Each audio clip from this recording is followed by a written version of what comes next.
Every time our athletes walk into this weight room, they're going to be pushed to the max. Let's go! Let's go! The barbell hasn't changed in over 100 years. I can take a 25-pound plate and we'll go out on the turf and I'll have you hating life. We talk about straining your gut, pushing past that comfort level. I want a lot of energy. What better breeding ground is there for being a success in life than the weight room?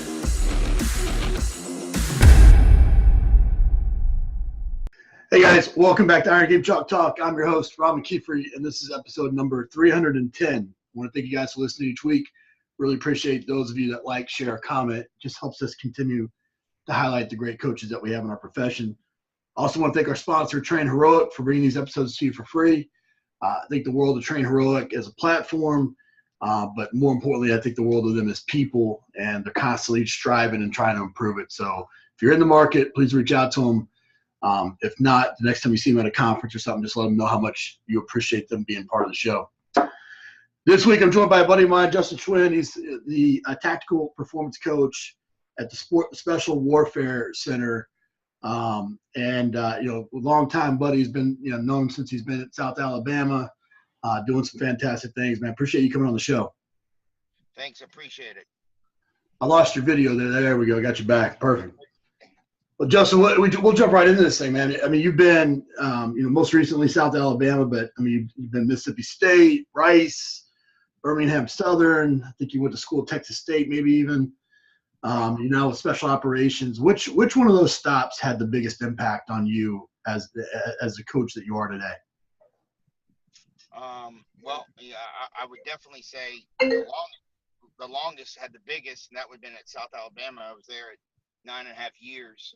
That's where I kind of took the midpoint of my coaching career to the more mature point of my coaching career, and got to develop a staff, develop a program, a culture. Just like your South Florida days. It's probably pretty much of a mirror of that. I think that's where I got to judge people, got to see people, and see the character of people, see how people mold it within the staff, see where I wanted to be within the staff if I was not the head person. It gave me a lot of judgment calls, showed me that, gave me opportunity to be educated.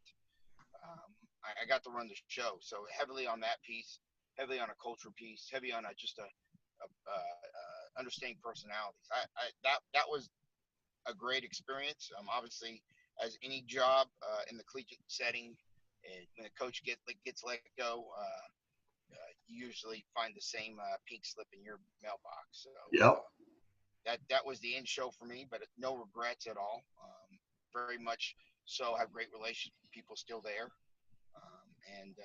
It is where it is now because I got to be a part of it. Yeah, I think so many times as young coaches, you're so caught up in chasing the logo that you're making a jump every 2 or 3 years. But if you can stay at a place like a South Alabama or a South Florida or a school that can grow with that's growing at the same time that you're growing as a coach, it's the perfect storm in terms of my opinion on terms of trying to developing your skill set at the right pace, in my opinion. And so we've had several talks about that through the years for sure. But before we jump into this thing, though, I like to dig into you don't get to a place like South Alabama, as a young coach and have that much time without making some mistakes along the way. What's one of the biggest mistakes you made, and how you learn from it? For me, one of my biggest mistakes is, I think before South or as a whole.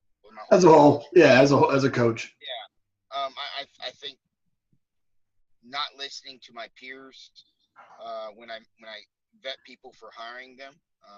When I do interviews, I used to do a staff interview, and I think you need to listen to people around you, because if they're part of your culture and what they develop, you need to listen to what their opinions are and not go off what you say, your gut feeling, I guess. You trusted them, and if you trust them still, you got to listen to them, because if you want to continue to fruitfully cultivate and build your culture, that likelihood of what they say, I think, plays into that. I did not several hires within my career, and that's where I made mistakes. I said, this is a friend of mine, or this is a guy that I got a good reference from somebody. I I'm gonna go with it. And they were like, hey, this is not gonna be a good fit. I should have listened. Yeah.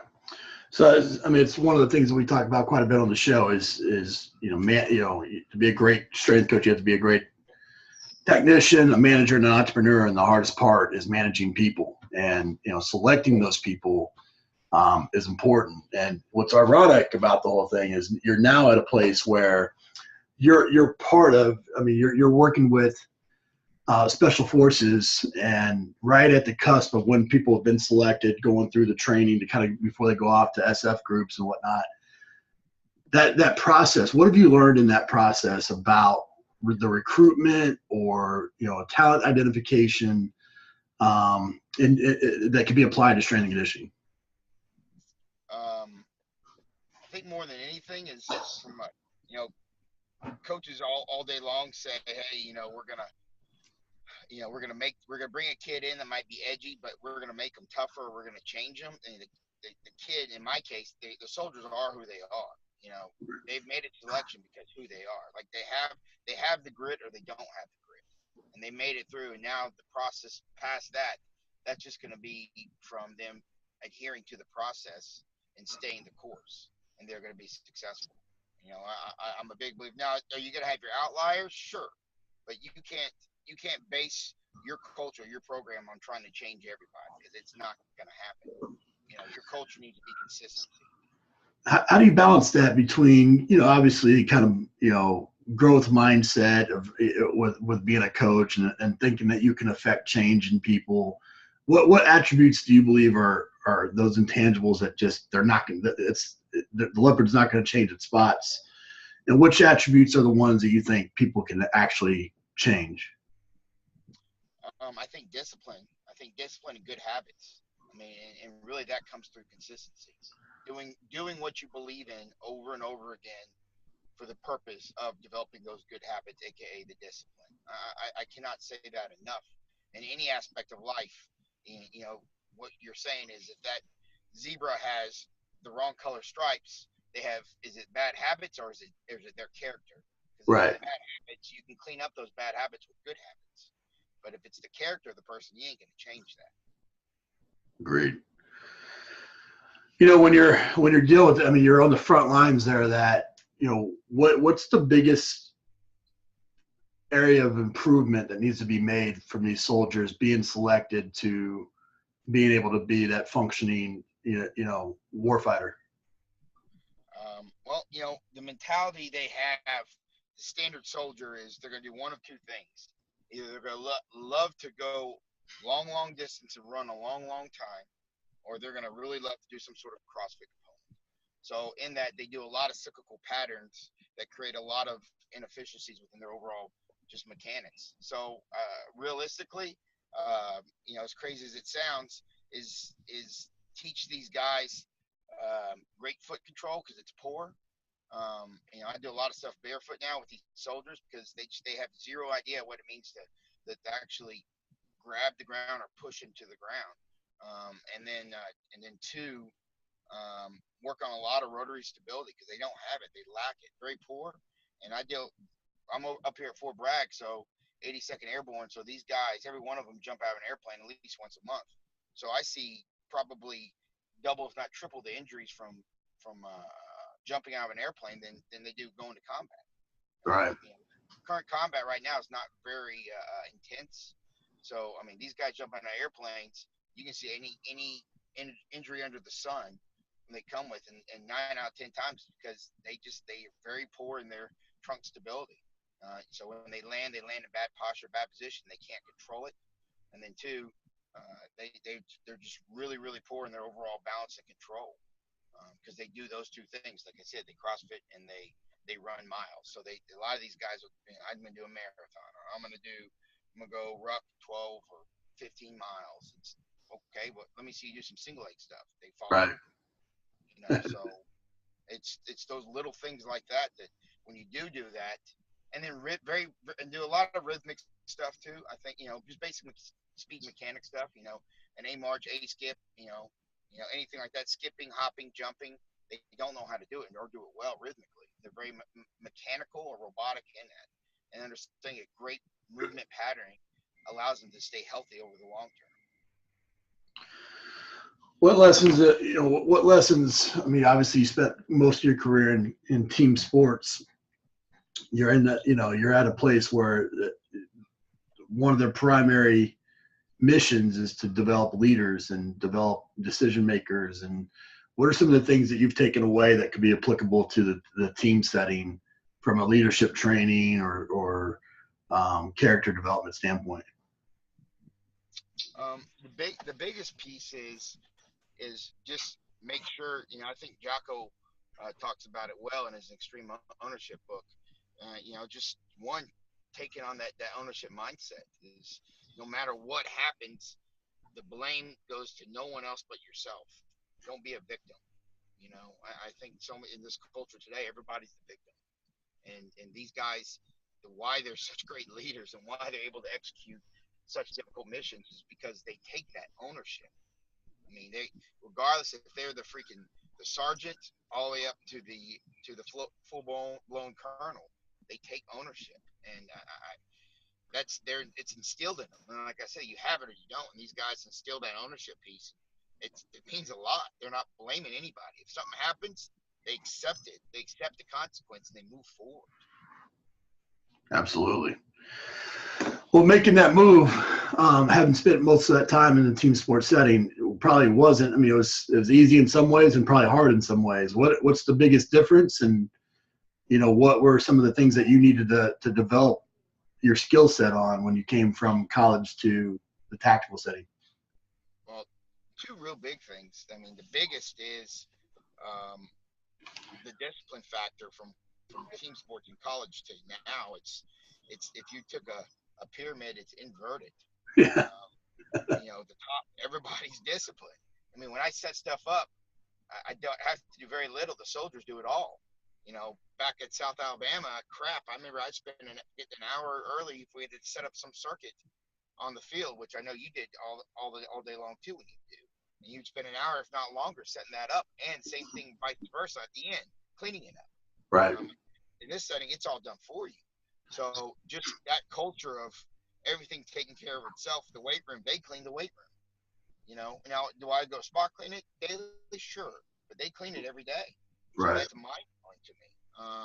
But at the same time, purely from I guess more of a programming and scientific standpoint, is the aerobic component that the soldier has to be able to adapt to. Like it's been a big change to me.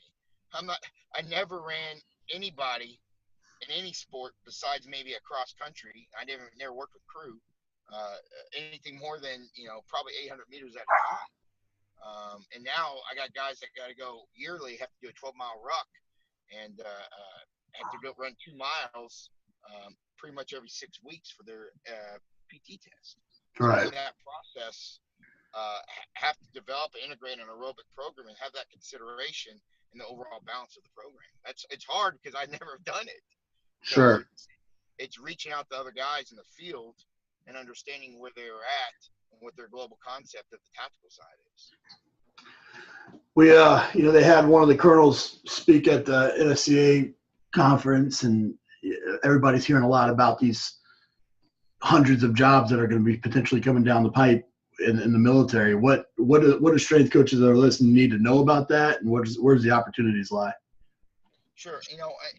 So first things first, if you have a dream and you're living the dream, I say you follow the dream. You live that dream. But if at some point in your career, I was at Summer Strong last week and Kaz hit a home run on it, man. He said you got the short-term money and the long-term money. And if you're chasing it for the short-term money, you're living a lie. Chase it for the long-term money. You got to take that consideration into, meaning if you're in this thing for your family, if you're in this thing for just more than just the job, you want to have a hobby or outside things. This is where it's at. But if you want to be the head strength coach of Tennessee, the head strength coach of Oregon, like that's your goal, that's your dream, then chase it. I'm not going to tell you not to chase it. So you just got to come to that understanding, and at some point in your life, in your career, you got to make that understanding, that statement. Obviously, you did, and when you took the step over to play. And I think any and every coach is going to have to face that and either they lie to themselves or they be truthful to themselves and they take that step. So, I mean, in that, as far as on the Army side, there should be about 1,000 jobs, additional jobs to come open by the year 2025. That doesn't include big Air Force or Navy or the Marines. So that's coming down the pipeline. If you want to get into it, go to the TSAC. That's a good option. And then just know somebody that's in the field and stay in contact with them. Because right now it's still pretty much a good old boy closed circuit piece. To get in, it's pretty hard on the soft level. But if you want to, the opportunity is there. Right. I think what is it, usajobs.gov or something, right? That's for the GS spots, and then KBR Wiley is for the soft spots, and then Reef Systems could be more for your big Army spots right now. Those are good. Those are the three bigger companies you're going to Right. look at. We've been in this for a while now, and obviously the field has evolved to the point where there's jobs in tactical. There wasn't when we first got in. There's jobs that are kind of existing in some of these PBR bull riding now and Cirque du Soleil and things like that. Where do you think is the next place that strength and conditioning needs to be branching out to? As a whole, I mean, it's going to be in your, the next place is the military. I mean, I can't tell you we're on the cusp of it. I can't see anything else where it's going to blow up more than where it's currently at. I think the other place it'll go into is going to be your heavy industrial components. It'll be more of like your Chevron, your Exxon. They'll be hiring strength conditioning, working with these guys out on rigs. I mean, because that's a very, very, very intense job. And in that, you got to have the workers' comp on that, and everything else is just like the military. You got to cover that. If the performance increases, the job productivity is going to increase. I think that's where you're going to see it. That in big factories. I mean, they have it somewhat now, but not like where it will be. Yeah, no, that's interesting. Yeah, I had never really thought about the industrial side of it, but I think you're right. I think the other component of that is high school. Obviously, is getting somebody in every high school. I think it's super important as well. Well, as soon as your guy Gary, he continues to push his organization. Working on it. Yeah, well, I know, but I think it's on the tip of the spear, man. Yeah, agreed. When it really goes, it'll be unreal when they get that certification that builds into it and the accreditation piece. Like, yes, it's going to be unbelievable. And then coaches will jump from college. Those mid-level coaches that are not achieving what they aspired originally to achieve when they got into it, they'll take that route because the purity of the game of coaching is still there. I think it's right. Less of a yeah, agreed. Well, man, we end the show with some resources here. Give us best piece of coaching advice you ever received. Never stop learning. I can't tell you enough. Every coach out there is wide open, man. Wide open to teach you, to learn from, for you to learn from them, and you learn from them, and you learn from them, and they learn from you. Like I can't just reach out to them. If that's via social media, if that's via find someone that knows them, whatever it is. I can't tell you enough that anytime you have an opportunity, try to jump on that. Utilize that resource. I've learned so much and been able to meet so many people through that process, and I'm so thankful for that. Agreed. Give us a book, app, website recommendation. Sure. As far as book, the one I just finished was Extreme Ownership. I think that from just me being in the setting I'm in and reading that from Jocko, it sets the precedent that I'm no longer going to be the victim. I'm not blaming anybody. The only person to blame is myself. If I'm not successful, because the opportunities that were presented to me, I didn't take advantage of them. Great. What about an app and a website? Well, my boys at Train Heroic. I think Josh and Ben and those guys. If you're a coach and you're driving a program, or you're driving if it's private sector, or if it's in a school setting, or even the military setting, it's the way to go, because it gives them digital access wherever the heck they want to get into. And then as far as website wise, I'm not going to, off the top of my head, I'm not going to drive anything more than my standard, which is going to be my elite FTS and reading their articles. And then anything Exos, their platform, educational platform, I think it's a great basic foundation for any young coach. If you want to know anything from a movement standpoint, from just a programming and a systematic standpoint, I think those guys do it globally very well. Yeah. It gives you a great base, a great foundation to springboard off of. I agree, man. Well, brother, going back to the South Alabama days and seeing what you built there and how you poured into your staff, how you poured into your career, how you've taken that and applied it to both your career, but your home life and making this transition here to the military. It's awesome to watch, man. I appreciate you coming on the show and sharing with everybody.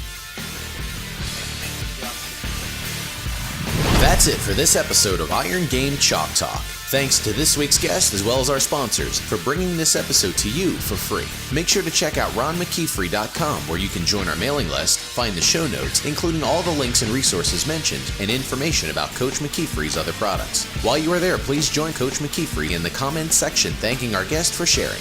If you haven't subscribed to Iron Game Chalk Talk on YouTube or iTunes yet, make sure to do so. Comments, ratings, and reviews are always welcome. Coach McKeefery can be found on Twitter at @RMcKeefery, on Facebook and YouTube at /Ron.McKeefery. That's it for this week. Be sure to check back next week for another great episode of Iron Game Chalk Talk.